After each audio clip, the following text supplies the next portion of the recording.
Next apex distance. अब apex distance क्या होता है, पहले एपेक्स डिस्टेंस फिगर में देखो, ये एपेक्स पॉइंट है ई पॉइंट और ये इंटरसेक्शन पॉइंट है बी पॉइंट।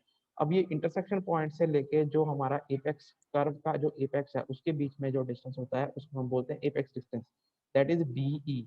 इसको निकालने का क्या फार्मूला है, apex distance BE is equal to R bracket में सीकेंड 5/2 -1। अभी इसमें सीकेंड यूज हो गया, 5 वही डिफ्लेक्शन एंगल है और R radius of the curve, R bracket में सीकेंड 5/2 -1। तो ये फॉर्मूला जो सा एपेक्स डिस्टेंस निकालने का है, देखो इंपॉर्टेंट चीज है इसके अंदर, बेसिकली आप देख रहे हो हर केस में रेडियस ऑफ द कर्व और डिफ्लेक्शन एंगल दो चीजें यूज हो रही है। ये दो चीजें अगर आपको पता होगी तो आप कर्व लेकर लोगे, सारी कैलकुलेशन कर लोगे आर और फाइव की। तो अगर आपको फाइव की जगह, अगर आर की जगह पे डिग्री ऑफ द कर्व पता है तो आप इनका भी इंटरलेशन से डिग्री ऑफ द कर्व से रेडियस निकाल सकते हो, वो आप वहां से कैलकुलेट कर सकते हो। बेसिकली आपको रेडियस और डिफ्लेक्शन एंगल पता होना चाहिए।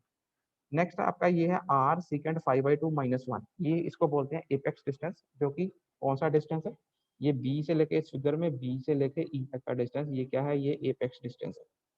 तो नेक्स्ट देखते हैं, next versed sine of curve. मैंने आपको बताया था वर्स्ट साइन ऑफ कर्व होता क्या है, ये जो एपेक्स डिस्टेंस है यहाँ से लेके जो हमारी ये लॉन्ग कॉर्ड है इसका मिड पॉइंट जो कि डी पॉइंट है, मतलब ई पॉइंट से लेके डी तक का डिस्टेंस ई डी, ये फिगर में जो ई डी डिस्टेंस बन रहा है, ये इस डिस्टेंस को क्या बोलते हैं, इसको बोलते हैं versed sine of curve. Versed sine of curve, इसको निकालने का क्या फॉर्मूला होता है, देखो यहाँ पे लिखा है versed sine of curve DE is equal to R bracket में 1 - cos 5/2, आर ब्रैकेट में 1 - cos 5/2, where R is the radius of the curve और फाई क्या है, डिफ्लेक्शन एंगल। क्लियर है, ये फार्मूले हैं जो कि आपने सबने याद करने हैं, आगे ये यूज भी होंगे हर तरह के कर्व को ले करने के लिए भी और न्यूमेरिकल सॉल्व करने के लिए भी।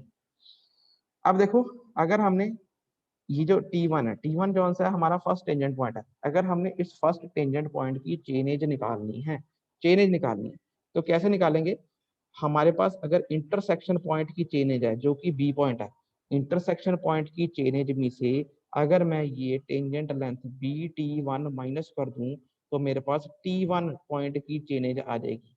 अगर मैं दोबारा बोल रहा हूँ, अगर मेरे को T1 पॉइंट की चेनेज निकालनी है तो मैं इस इंटरसेक्शन पॉइंट की चेनेज हमें गिवन है, इस इंटरसेक्शन पॉइंट की चेनेज में से अगर मुझे टेंजेंट लेंथ पता है, टेंजेंट की लेंथ माइनस कर दूं तो मेरे पास T1 तक की चेनेज आ जाएगी। तो यही लिखा है इसके अंदर, देखो chainage at first tangent point is equal to chainage at intersection point minus tangent length. अब अगर मेरे को दूसरे टेंजेंट पॉइंट की चेनेज निकालनी है तो मैं, अगर मेरे पास पहले टेंजेंट पॉइंट की चेनेज है, इसकी चेनेज में, पहले टेंजेंट पॉइंट की चेनेज में अगर मैं ये लेंथ ऑफ द कर्व जोड़ दूं, अगर मैं इस कर्व की लेंथ जोड़ दूं तो मैं ऑटोमेटिकली सेकंड टेंजेंट पॉइंट पे पहुंचूंगा जो कि सेकंड टेंजेंट पॉइंट की चेनेज होगी। तो ये क्या लिखा है यहाँ पे, chainage at second tangent point is equal to chainage at first tangent point plus length of the curve. Clear है ये। उसके बाद नेक्स्ट जहां से हमने शुरू किया था वही है, एंगल फाई और एंगल आई, ये लीनियर पेयर बनते हैं, इन दोनों का साम 180 डिग्री होता है। ये आप सबको पता ही है, सिंपल चीज है, आप छोटे क्लासों से पढ़ते आ रहे हो। ये angle phi plus angle Y is equal to 180 degree, angle deflection angle और जो इंटरसेक्शन एंगल है उन दोनों का साम 180 के बराबर होता है, लीनियर पेयर बन जाता है।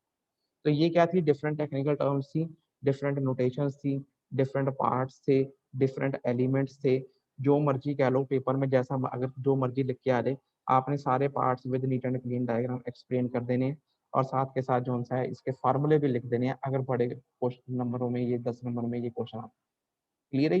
ये फार्मूले आप सबको याद करने पड़ेंगे, ये याद ही करने पड़ेंगे आपको। क्लियर है, क्लियर है।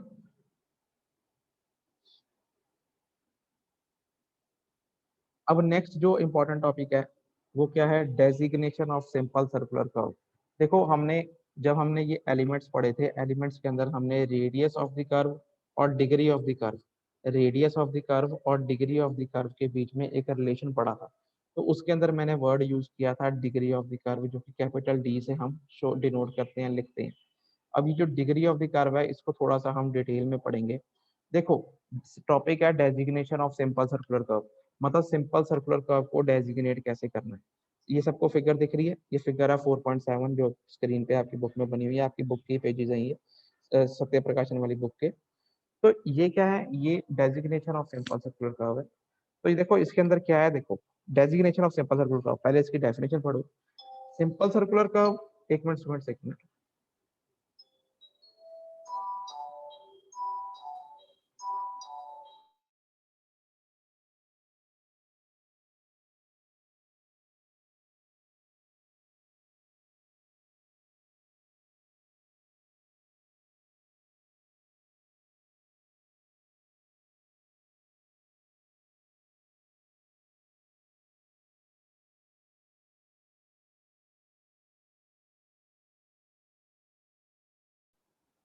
हाँ जी, तो स्टूडेंट ये क्या है, ये क्या है, designation of simple circular curve. अब designation of simple circular curve की अगर हम बात करें तो देखो क्या है, डेफिनेशन पढ़ो पहले। Simple circular curve is designated either by radius, या तो उसको रेडियस से डेजिग्नेट किया जाता है, या angle subtended at the centre by the chord of particular length. ये आपको मैं डायग्राम से समझाऊंगा क्या चीज है ये। सिंपल सर्कुलर कर्व को कैसे डेजिग्नेट करते हैं, या तो उसके रेडियस से डेजिग्नेट करते हैं, या मतलब रिप्रेजेंट करते हैं, या तो उसको उसके रेडियस से रिप्रेजेंट करते हैं, या जो कि सेंटर में एंगल बन रहा है by the chord of a particular length. एक पर्टिकुलर लेंथ की कॉर्ड होती है जो कि लॉन्ग कॉर्ड होती है, वो सेंटर में जो एंगल बनाती है उस एंगल से हम डेजिग्नेट करते हैं सिंपल सर्कुलर कर्व को। इस डायग्राम में देखो क्या चीज है, in India it is designated by.